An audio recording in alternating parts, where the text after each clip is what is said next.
우리 죄를 사하여 주옵시고. 마태복음 6장 9절로 13절 말씀입니다. 그러므로 너희는 이렇게 기도하라. 하늘에 계신 우리 아버지여, 이름이 거룩히 여김을 받으시오며 나라의 임하옵시며 뜻이 하늘에서 이룬 것 같이 땅에서도 이루어지이다. 오늘날 우리에게 일용할 양식을 주옵시고 우리가 우리에게 죄 지은 자를 사하여 준 것 같이 우리 죄를 사하여 주옵시고 우리를 시험에 들게 하지 마옵시고 다만 악에서 구하옵소서. 대개 나라와 권세와 영광이 아버지께 영원히 있사옵나이다. 아멘. 우리가 우리에게 죄 지은 자를 사하여 준 것 같이 우리 죄를 사하여 주옵시고. 이 말씀은 쉽게 읽으면 내가 나에게 죄 지은 사람을 용서해 주었으니 그것을 보시고 나의 죄를 용서해 주십시오 하는 내용입니다. 우리는 이 말씀에 의해 형제의 허물을 용서해 주어야 합니다. 그래야 주님이 우리의 죄 또한 용서해 줄 것이기 때문입니다. 이 말씀은 상당히 부담스럽습니다. 용서가 쉽지 않기 때문에 우리 마음속에는 항상 용서하지 못한 형제들이 있기 마련입니다.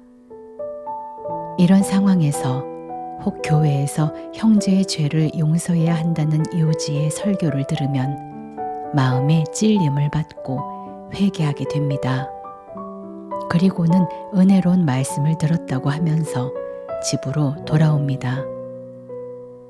이와 같이 형제를 용서해 주려고 노력한 지 언 20-30년. 과연 지금은 형제를 용서할 수 있는 자인지를 한 번쯤 살펴볼 필요가 있습니다. 그렇지 못할 것입니다. 오히려 해도 안 되니 이제는 아예 용서하려는 시도조차 하지 못하고 있는 실정일 것입니다. 다 그런 거지 뭐 하면서. 예수님은 이 내용의 주기도문을 통하여 이런 우리에게 다시 한번 용서하라고 하고자 함이 아닙니다. 우리가 용서하지 못할 사람들이라는 것을 이미 알고 계십니다. 그러니 그러지 않으실 것입니다. 형제를 몇 번 용서하고 안 하고의 씨름은 1000년이 흘러도 끝나지 않을 것입니다. 우리는 그 씨름에서 이길 수 없습니다. 우리가 이길 수 있는 유일한 방법은 그 세상에서 나와야 합니다. 그곳에서 나와 하나님 나라에 들어가야 해결이 됩니다. 예수님은 지금 형제를 용서하라는 명령을 하시는 것이 아니라 형제를 용서하는 하나님의 나라에 들어오라는 초청을 하고 계십니다. 먼저는 하나님의 나라를 양식의 측면에서 조명했고 지금은 형제를 용서하는 측면에서 조명하시고 계십니다. 죄 지은 자를 사하여 준 것 같이. 여기서 죄라고 번역된 헬라어는 오페이레마입니다. 죄 지은 자는 오페이레테스입니다. 오페이레마의 원래 의미는 빚입니다. 빚이라는 관점에서 본문을 직역하면 다음과 같습니다. 우리가 우리에게 빚진 자를 탕감하여 준 것 같이 우리 빚을 탕감하여 주옵시고. 우리가 하나님께 빚을 지게 되는 것은 언제일까요? 그것은 율법을 어겼을 때입니다. 간음하지 말라고 했는데 간음한 빚을 졌고, 도적질하지 말라고 했는데 도적질한 빚을 졌고, 사랑하라고 했는데 사랑하지 못한 빚을 졌고, 형제를 용서하라고 했는데 용서하지 못한 빚을 졌습니다. 결국 이 빚이란 죄를 말하는 것이기 때문에 개역 성경은 죄라고 번역을 했습니다. 의미에 있어서 큰 손상은 없다고 봅니다. 이와 같이 사람이 하나님께 빚을 지는 경우도 있지만 사람과 사람들 사이에도 이 빚으로 서로 얽히고 설켜 있습니다. 자신의 기준에 미치지 못한 행동을 하는 형제는 모두 빚진 자입니다.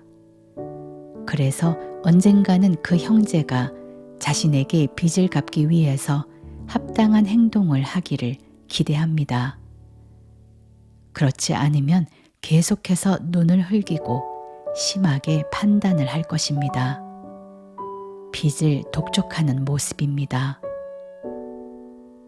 우리들은 목사님이 구제를 잘 하지 않거나 기도를 하지 않거나 하면 이렇게 생각합니다. 아니, 목사님이 되어서 구제는 해야지. 기도는 해야지. 그것을 소홀히 한다는 말이야? 말도 안 돼. 우리들은 기회만 있으면 속으로든 겉으로든 빚 독촉을 합니다. 목사님, 구제하셔야지요. 기도하셔야지요. 목사님은 우리에게 일방적으로 빚진 자이며 죄 지은 자입니다. 이와 같이 우리는 우리 눈에 보이는 대로 판단하고 상대방에게 빚을 지웁니다. 오래된 이야기이지만 제가 가족과 함께 TV를 보고 있을 때였습니다. 김모라는 남자 가수가 한쪽 귀에만 귀걸이를 하고 나와서 노래를 부르는 것이었습니다. 저는 괜히 그의 그런 모습이 심히 보기 싫었습니다. 그래서 가족들 앞에서 다음과 같이 말했습니다. 쟤는 틀렸다. 남자가 무슨 귀걸이를 하고 그것도 한쪽에만 한단 말이냐? 크게 되기는 다 틀렸다. 가족들이 다 들었습니다. 그런데 웬걸? 얼마 후에 그는 대히트곡들을 내면서 거의 국민가수 수준의 인기몰이를 하는 것이었습니다. 아이들은 당시 제 말을 기억하고는 그가 TV에 나올 때마다 웃으며 이렇게 말하곤 했습니다. 하여튼 아빠가 안 된다고 한 가수는 꼭 뜬다니까. 이 일화에서 김모 가수는 저에게 빚을 진 자였습니다. 법적이나 윤리 도덕적인 빚이 아니라 저의 개인적 기준에 미치지 못한 빚입니다. 당시 그는 저에게 남자로서 하지 말아야 할 귀걸이를 했고 그것도 한쪽만 한 빚을 지었습니다. 그가 알면 황당하다 할 수밖에 없을 것입니다. 예수님은 우리에게 이렇게 각양각색으로 빚을 진 자들, 법적으로 빚을 졌거나 도덕적으로 빚을 졌거나 그냥 주는 것 없이 미운 빚을 졌거나 이 모두를 용서하기를 원하십니다. 한두 번 용서도 힘든데 이런 용서가 도무지 가능할까요? 우리가 생각하는 방식으로는 불가능합니다. 용서할 수 있는 자. 우리는 그동안 나름대로 교회의 가르침에 따라서 형제를 용서하려고 노력을 했습니다. 그러나 잘 안 됩니다. 20년, 30년을 그렇게 노력하며 지냈어도 형제를 용서할 수가 없습니다. 무엇이 문제일까요? 근본 원인은 우리가 자신을 바로 보지 못하기 때문입니다. 용서할 능력이 없는데 용서하려고 하니 하지도 못하고 허리가 휘는 것입니다. 여름철에 물속에 빠진 사람을 구하러 들어갔다가 오히려 자신이 죽는 뉴스를 종종 접하게 됩니다. 남을 구하러 물에 들어갈 때는 과연 나는 구할 능력이 있는가를 먼저 생각해 보아야 합니다. 형제를 용서하는 문제도 마찬가지입니다. 용서하지 못하는 것은 자신에게 그런 능력이 없기 때문입니다. 형제 용서는 마음의 문제가 아니라 능력의 문제인 것입니다. 그러므로 우선 자신이 형제를 용서할 수 있는 능력자가 되어야 합니다. 어떻게 하면 용서할 수 있는 능력자가 될 수 있을까요? 그것은 자신이 속한 세상을 옮기는 것입니다. 이것에 관하여 말씀드리겠습니다. 참고로 이 내용은 무릎치며 읽는 성경에서 71회란 제목으로 살펴보았기 때문에 중복되는 느낌이 있습니다. 하지만 주기도문을 살펴보기 위해서 꼭 필요한 내용이기 때문에 간략하게나마 살펴보겠습니다. 마태복음 18장 21절 22절 말씀입니다. 그때에 베드로가 나와 가로되 주여 형제가 내게 죄를 범하면 몇 번이나 용서하여 주리이까? 7번까지 하오리이까? 예수께서 가라사대 네게 이르노니 7번뿐 아니라 70번씩 7번이라도 할지니라. 베드로는 예수님께 형제가 자신에게 죄를 범하였을 경우 몇 번이나 용서해야 하느냐고 묻습니다. 7번까지 하면 되겠느냐고 합니다. 우리의 경우 형제를 한 번 용서하는 일도 힘이 들어 그것을 평생 가지고 가는 사람들이 대부분입니다. 7번 용서하면 되겠느냐고 말한 베드로는 참으로 대단한 사람입니다. 7번의 용서란 우리에게는 너무도 벅찬 횟수입니다. 예수님은 7번뿐 아니라 70번씩 7번이라도 하라고 하십니다. 7번도 힘이 드는데 490번이나? 대부분 이렇게 생각하고 포기하게 되는 것이 우리들의 모습입니다. 아니면 막연하게나마 끊임없이 용서하라는 뜻으로 이해를 하는 사람들도 있을 것입니다. 어느 경우건 지금까지도 용서 한 번 제대로 할 수 없는 자신을 볼 수 있을 것입니다. 예수님은 여기서 베드로에게 70번씩 7번, 즉 70 곱하기 7은 490번까지 용서하라고 하신 말씀이 아닙니다. 왜냐하면 이미 7번 이상 용서하기가 불가능한 베드로에게 횟수로서의 490번은 무의미합니다. 71회 하나님의 나라. 예수님이 말씀하신 70번씩 7번이란 숫자의 개념이 아닙니다. 그것은 세상을 바꾸는 것, 즉 하나님의 나라에 들어가는 것을 말합니다. 그렇게 되면 형제가 나에게 죄를 짓지 않고 나도 형제에게 죄를 짓지 않는 죄 없는 세상이 펼쳐지게 되는 것입니다. 이것이 형제의 죄를 원천적으로 용서할 수 있는 길입니다.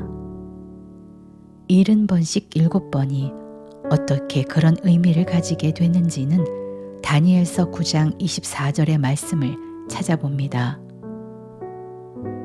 네 백성과 네 거룩한 성을 위하여 71회로 기한을 정하였나니 허물이 마치며 죄가 끝나며 죄악이 영속되며 영원한 의가 드러나며 이상과 예언이 응하며 또 지극히 거룩한 자가 기름 부음을 받으리라.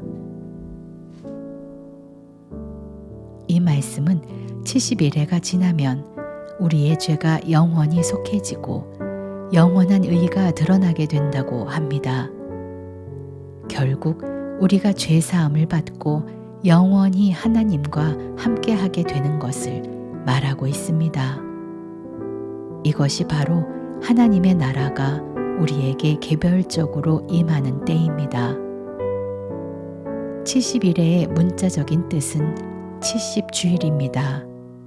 이것은 곧 70 곱하기 7이고 예수님이 말씀하시는 70번씩 7번입니다.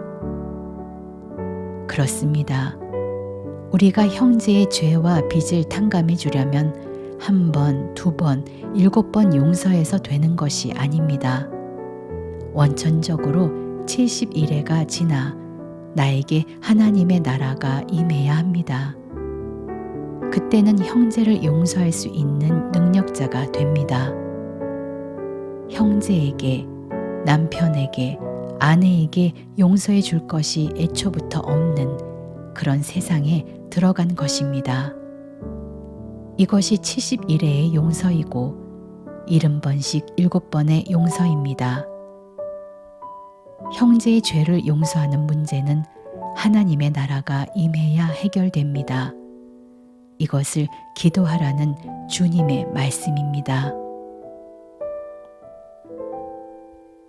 우리 죄를 사하여 주옵시고.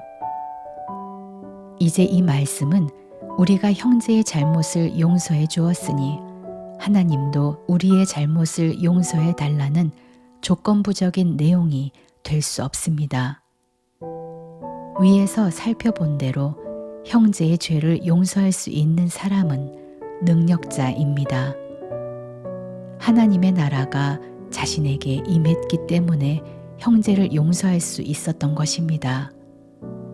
그러므로 내가 형제를 용서함은 내가 하나님으로부터 용서함 받는 것과 같은 하나입니다. 이것을 주님의 시각에서 이렇게 말씀하십니다. 네가 형제를 용서하는 것을 보니 네가 나로부터 용서를 받았구나. 이 말씀은 곧 주기도문에 나오는 형식으로 다음과 같이 표현할 수 있습니다. 네가 형제를 용서하면 나도 너를 용서하리라. 깊이 묵상하시면서 이렇게 말씀하시는 주님을 보시기 바랍니다. 혹 어떤 분들은 이런 해석에 무리가 있고 이혈령 비혈령식의 해석이라고 생각할 수도 있을 것입니다. 그러나 이것은 더 이상의 설명으로 어떻게 될 문제가 아니라 자신이 깨우칠 문제입니다. 주님을 체험적으로 알게 되면 이 말씀을 제가 말씀드린 방향대로 읽는데 아무런 지장이 없습니다. 오히려 그런 표현에 감탄과 찬사를 보내지 않을 수 없을 것입니다. 혹 설명이 부족하다고 생각되시는 분이 계시면 무르치며 읽는 성경 1권에서 다룬 바가 있으니 참조하시기 바랍니다. 정리합니다. 우리가 형제의 잘못을 용서하려면 사람 자체가 변해야 합니다. 형제에게서 잘못이 보이고 그것을 용서해 주어야겠다는 마음이 생깁니까? 아마 그 형제를 용서하지 못할 것입니다.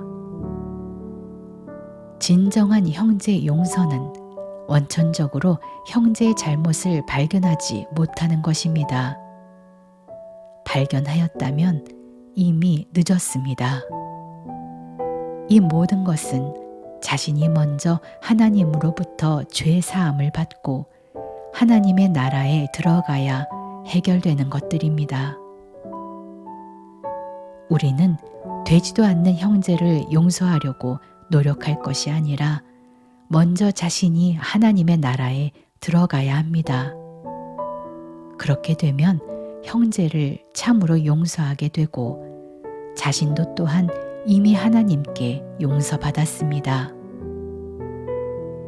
우리가 우리에게 죄 지은 자를 사하여 준 것 같이 우리 죄를 사하여 주옵시고의 기도 내용이 자신에게 이루어졌을 때입니다.